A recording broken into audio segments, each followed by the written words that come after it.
Hello everyone. Welcome to SSC Mathcast. आशा करता हूँ कि आप सभी अच्छे होंगे और अपनी पढ़ाई पे व्यस्त होंगे। तो इस सेशन में हम जानने वाले हैं अपनी कंप्लीट मैथ स्ट्रेटजी को। ठीक है। और जानेंगे कि बिगिनर्स को क्या फॉलो करना है, कैसे अटेम्प्ट करना है, चीज़ें प्रोसीड करनी है, और जो रिपीटर्स हैं उनको क्या करना है। ठीक है। जो 1-2 साल से मतलब एग्ज़ाम के लिए प्रिपेयर हो चुके हैं, मतलब अपेयर हो चुके हैं, उनको क्या फॉलो करना है वो भी हम डिस्कस करेंगे इस वीडियो में। ठीक है। पहले हम जान लेते हैं कि जो एसएससी का सीजीएल का एग्ज़ाम पैटर्न, जो भी डेट है, कब आने वाला है, कब होने वाला है। ठीक है। तो देखिए, आपका जो नोटिफिकेशन है वो कब आ जाएगा, लास्ट अप्रैल तक आ जाएगा। ठीक है। जो टाइप 1 का जो एग्ज़ाम डेट होगा वो कब होगा, एग्ज़ाम जून जुलाई के बीच में हो सकता है। ठीक है। उसी तरह टाइप 2 की बात करूँ, अगर जून जुलाई में होता है तो सितंबर अक्टूबर में आपका टाइप 2 भी कंप्लीट हो जाएगा। ठीक है। तो ये प्रोसेस हमको एसएससी सीजन में सेलेक्ट होना है तो किस किस प्रोसेस से गुजरना पड़ेगा, आइए वो जान लेते हैं। ठीक है।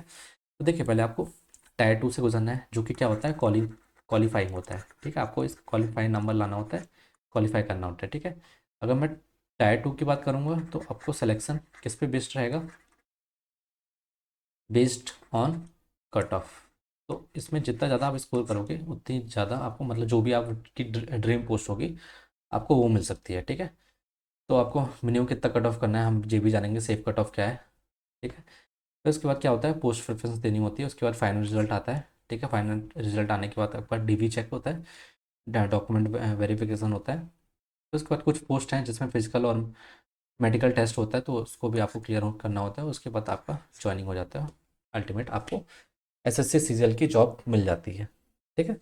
तो इस प्रोसेस से आपको गुजरना पड़ेगा।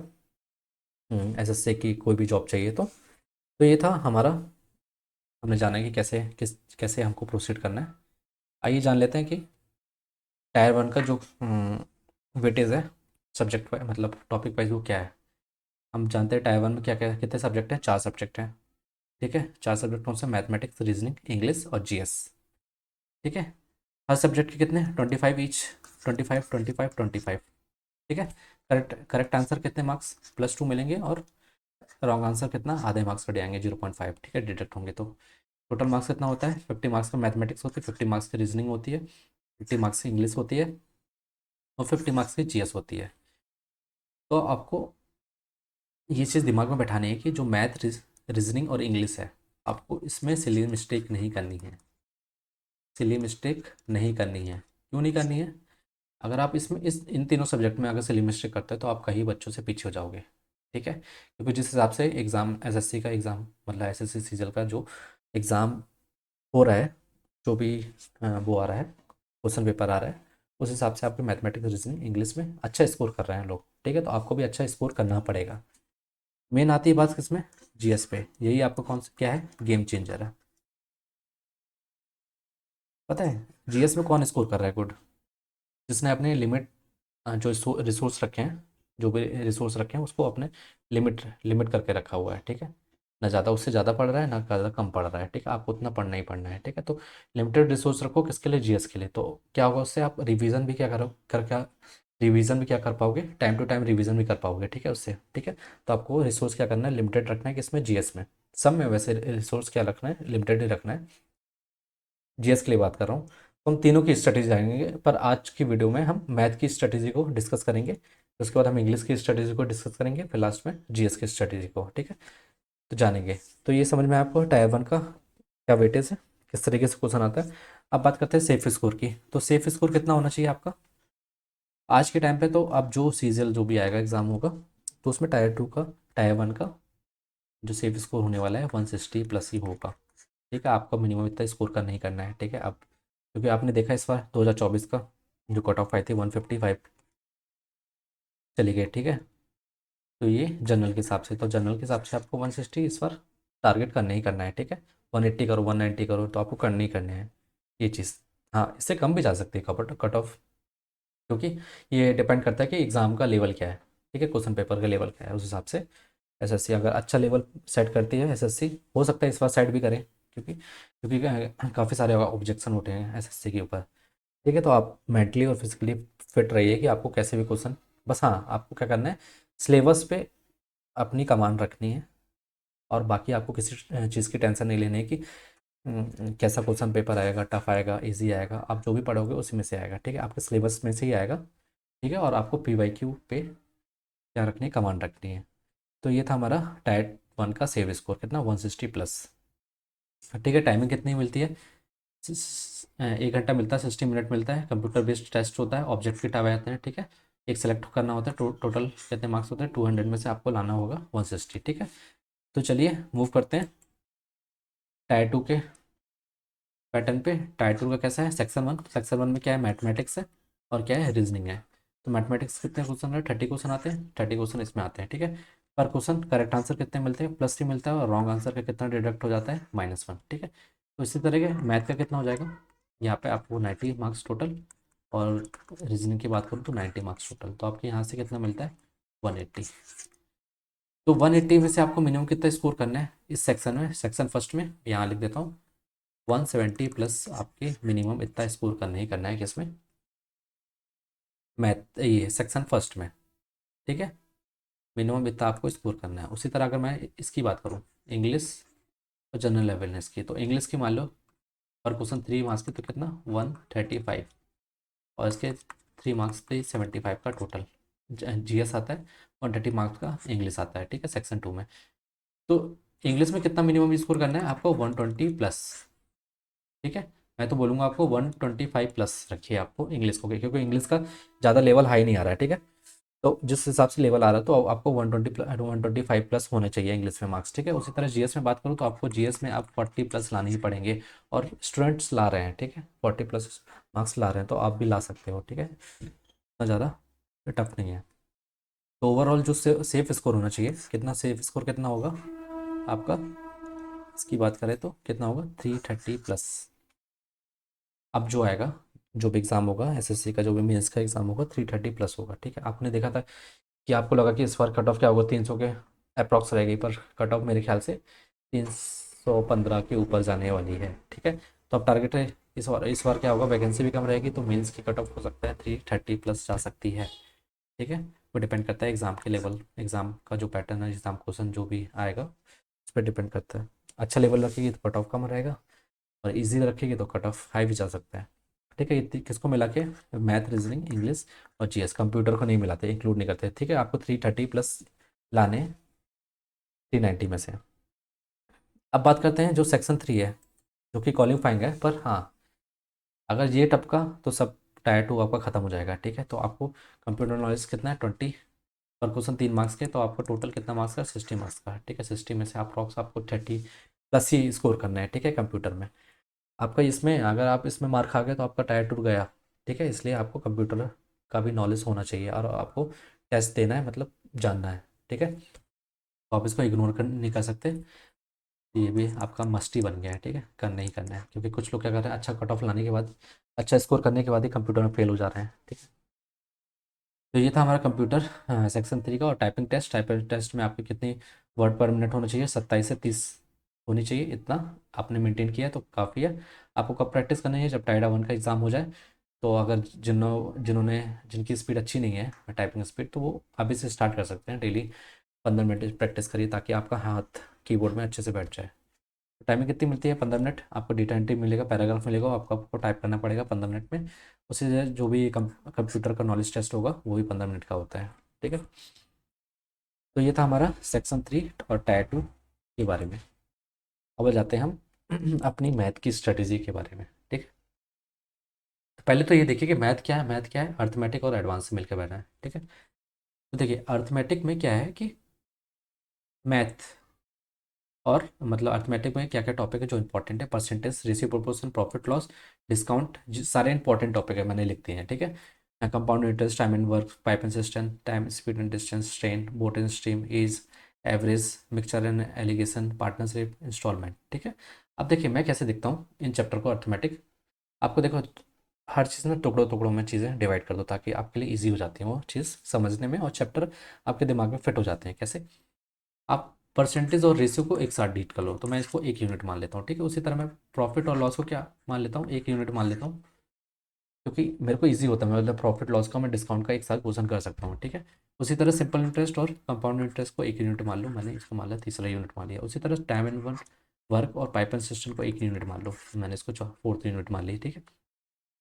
उसी तरह टाइम, स्पीड, डिस्टेंस, ट्रेन और बोट स्ट्रीम, इनके सारे क्वेश्चन सिमिलर होते हैं तो मैंने इसको 1 यूनिट मान लिया, ठीक है। उसी तरह एज, एवरेज और मिक्सचर एलिगेशन, ये भी क्या है, सिमिलर टॉपिक है, तो मैं इनको 1 यूनिट मान लेता हूँ इन तीनों को मिला के, ठीक है। उसी तरह पार्टनरशिप और इन्वेस्टमेंट, इनको भी मैं क्या मान लेता हूँ, 1 यूनिट मान लेता हूँ। तो मैं जितने भी माना हूँ इनके चैप्टर्स जो मैं एक साथ डील करता हूँ, ठीक है। तो इससे क्या होगा, आपके दिमाग में याद रहेगा, टोटल 7 यूनिट है।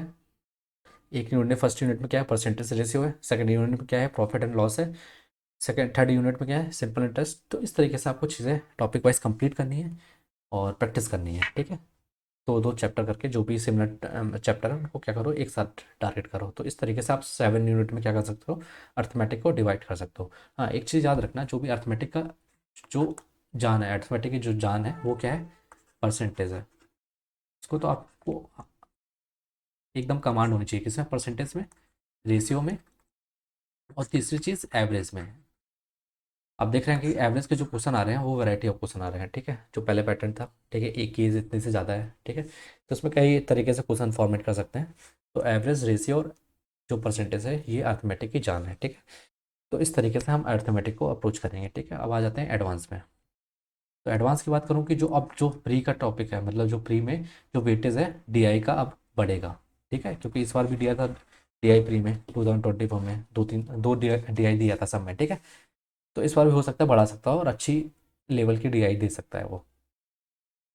अब बात करूँ तो ज्योमेट्री मेंसुरेशन, ये तो इंपॉर्टेंट टर्म है, ठीक है।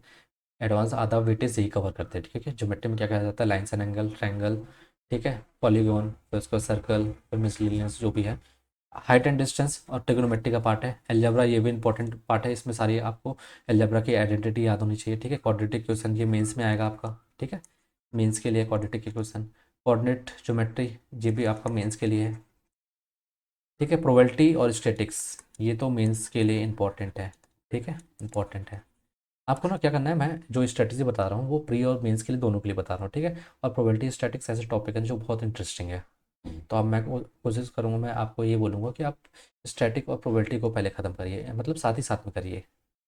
री की तैयारी कर रहे हैं आप, मेंस की भी करिए, ठीक है। जो इंपॉर्टेंट टॉपिक जैसे प्रोबेबिलिटी है, बताऊँगा टॉपिक कौन कौन से इंपॉर्टेंट मेंस, उसको स्पेशली टारगेट करिए, ठीक है। LCM, HCF, search and diet और सिंप्लीफिकेशन, इन साथ इनको एक साथ डील करिए, ठीक है। सिंप्लीफिकेशन के अच्छे क्वेश्चन क्वेश्चन आते हैं किसमें, मेंस में। एलसीएम, एचसीएफ के भी इंपॉर्टेंट क्वेश्चन आते हैं, कुछ फॉर्मुलेस हैं, इनके भी याद करना है, ठीक है। तो इस तरीके से हमको एडवांस को अप्रोच करना है, ठीक है। तो हम समझ में आए अर्थमेटिक में क्या करना है और एडवांस में क्या करना है और मेंस के लिए, ठीक है। आगे बढ़िए, आगे देखते हैं क्या है। अब जान लेते हैं प्लेन ज्योमेट्री है, उसमें इंपॉर्टेंट टॉपिक्स क्या है। एक तो पहले लाइन्स एंड एंगल्स, ठीक है, जो भी पैरेललोग्राम है, ये एंगल है, side angle, corresponding angle, alternate angle, ठीक है। हम लाइन और एंगल्स के बारे में जानेंगे, ठीक है। और ट्रायंगल्स की बात करें तो डिफरेंट इसके टाइप्स पढ़ेंगे, ठीक है।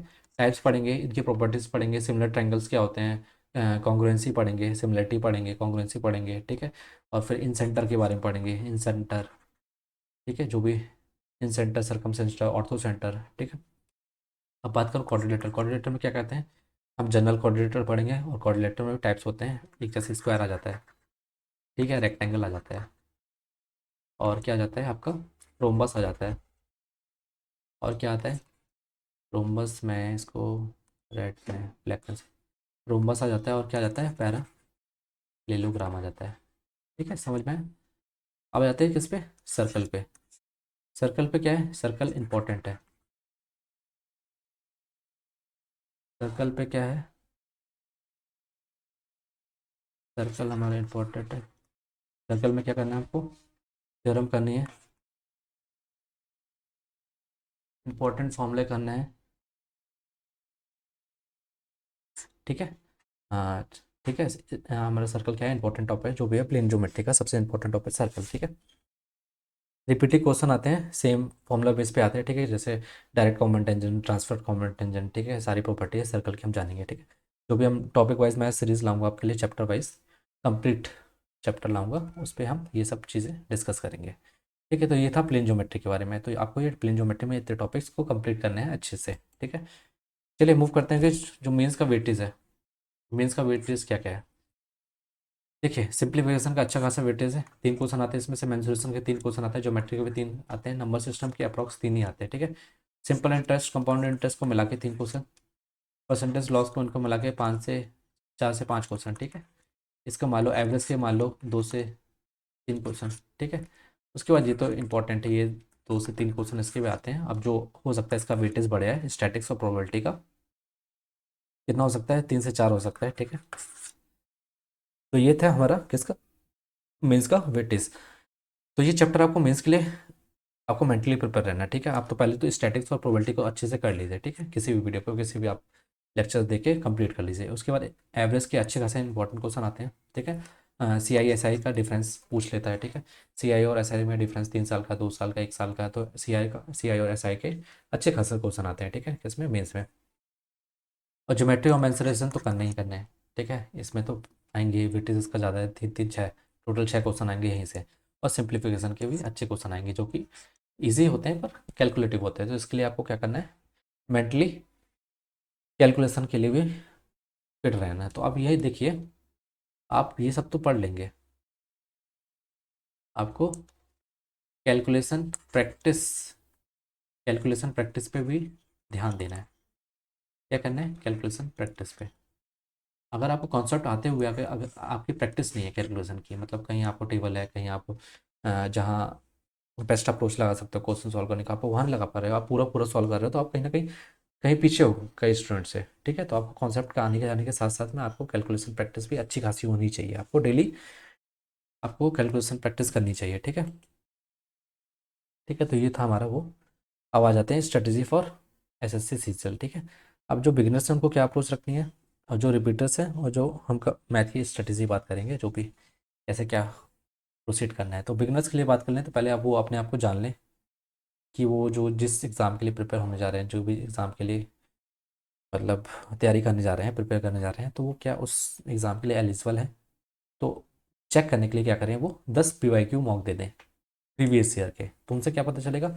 और मॉक आने के बाद उनका चेक, अपना स्कोर चेक करिए। आप आपको लगता है कि आप अच्छा स्कोर कर सकते हैं सीजीएल में और आप कर सकते हैं चीज़ें, तो आप जा सकते हैं सीजीएल के लिए। फिर आपको क्या करना है, अपना सिलेबस कंप्लीट करना है। जो एवरेज स्टूडेंट होगा उसको 6 से 7 मंथ लगेगा ही। जो एवरेज स्टूडेंट और उससे ऊपर होगा तो उसको 6 से 7 मंथ में आराम से कंप्लीट कर लेगा। और जो बिलो एवरेज होगा उसको 1 साल मिनिमम लगना ही लगना है, ठीक है। तो अपना चैप्टर कंप्लीट करने में आराम से टाइम लगाइए, ठीक है। और अच्छे से चीज़ें थ्रू आउट सीखिए, ठीक है, हॉलिस्टिक वे में, ठीक है। आपका कॉन्सेप्ट अच्छा, बेस अच्छा क्लियर होगा तो चीज़ें अपने आप इंप्रूव होंगी, ठीक है। इससे क्या होगा, एक्यूरेसी पे फ़र्क पड़ेगा बाद में, ठीक है। आप मतलब अब ये ऐसा नहीं कि किसी चैप्टर के 30 क्वेश्चन लगा लिए, 10 क्वेश्चन लगा लिए, उससे नहीं होगा। आपको कंप्लीट टाइप वाइज हर एक क्वेश्चन को टच करना है, ठीक है। अब एक चीज़ और, एक सब्जेक्ट के लिए एक टीचर रखना है, 1 सब्जेक्ट 1 टीचर, ठीक है ना। आपको इधर उधर कंटेंट के लिए भागना नहीं है। इस टीचर का भी देख रहे हो, उस टीचर का भी देख रहे हैं, एक ही टीचर को फॉलो करिए, उसी के नोट्स बनाइए प्रॉपर और उसी को रिवाइज करिए, ठीक है। फोकस ऑन एग्जाम सिलेबस, आपको रिलेवेंट कंटेंट है उसी पे ध्यान रखना है। जो सिलेबस है उससे बाहर नहीं जाना है आपको, ठीक है। आप ये भी पढ़ रहे हो, ठीक है, तो ये नहीं करना है। और बुक के लिए आप एक थ्योरी बुक रखिए, एक और एक प्रैक्टिस बुक रखिए, और उससे ज़्यादा कुछ नहीं, ठीक है, बिगनर्स के लिए। उसके बाद जब आप ये कर लेते हो तो आपको कुछ नहीं करना है, अपनी प्रैक्टिस पे आ जाना है, प्रैक्टिस करना है, टॉपिक वाइज करना है। उसके बाद जब अच्छी प्रैक्टिस हो जाए तो आप मॉक पे आइए। आप डेली, या डेली तो नहीं, वीकली या मंथली में 3 4 मॉक देखिए जो बिगनर्स हैं, ठीक है। तो इससे क्या होगा, आपको प्रेशर डील करना भी आ जाएगा। फिर उसके बाद आ जाते हैं रिपीटर्स। तो रिपीटर्स से आशा करता हूँ कि उनका सिलेबस कंप्लीट हो चुका होगा, सिलेबस डन है। अब उनको क्या करना है, मेन चीज़ कि अपनी एक्यूरेसी पे और एफिशिएंसी पे वर्क करना है, ठीक है, फोकस करना है, ठीक है। उससे पहले आपको क्या करना पड़ेगा, आपको जो भी वीकेस्ट सेक्शन है, जो वीक सेक्शन है, उसको आपको ट्रेस करना पड़ेगा, फाइंड करना पड़ेगा। कैसे करोगे, how how will you trace your weakest section, कैसे करोगे, आपको सेक्शन में मॉक देना पड़ेगा। उसके देने के बाद आपको एनालाइज करना है। उसके बाद फुल मॉक दो। उसके बाद एक चीज़ इंपॉर्टेंट है, मॉक का एनालाइज करो, ठीक है। तो ये धीरे धीरे आप ये स्टेप फॉलो करोगे तो आपको चीज़ें इंप्रूव होते हुए दिखेगी, ठीक है। आप जब एनालाइज करना मस्ट है, ठीक है। ऐसा नहीं कि आप मॉक लगा रहे हो छोड़ दे रहे हो और बाद में एनालाइज करो, आपको मॉक देना है। अब एनालाइज करो, भले एक मॉक दो आप दिन में, ठीक है, अपनी कैपेसिटी के हिसाब से, पर आपको एनालाइज करना है, करना ही है, ठीक है।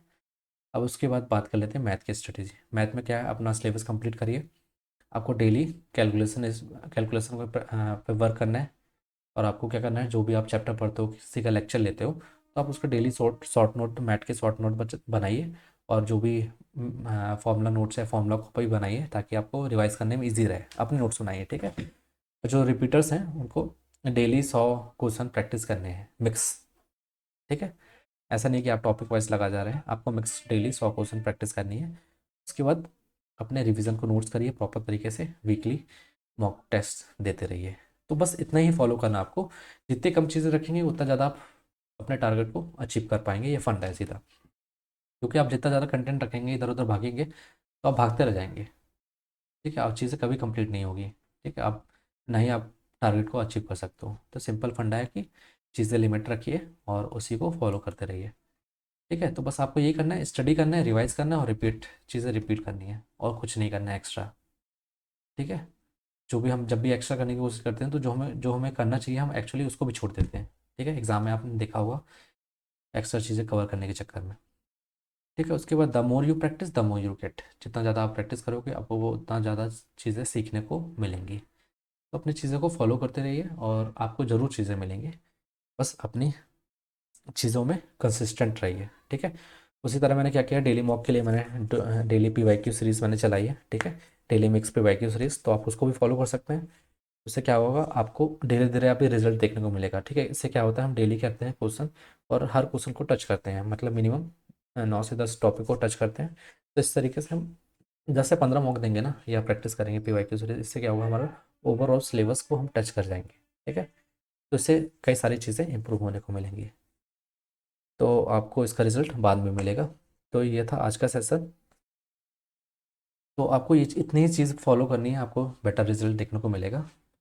तो थैंक्स फॉर वॉचिंग, मिलते हैं नेक्स्ट वीडियो में।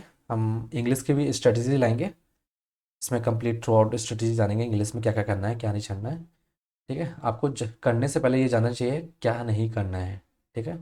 अगर आपने ये चीज़ जान लिया तो आप वो चीज़ कभी टच नहीं करोगे, जो इंपॉर्टेंट है रिलेवेंट है आप उन्हीं को टच करोगे। तो चलिए मिलते हैं नेक्स्ट वीडियो में। Till then take care.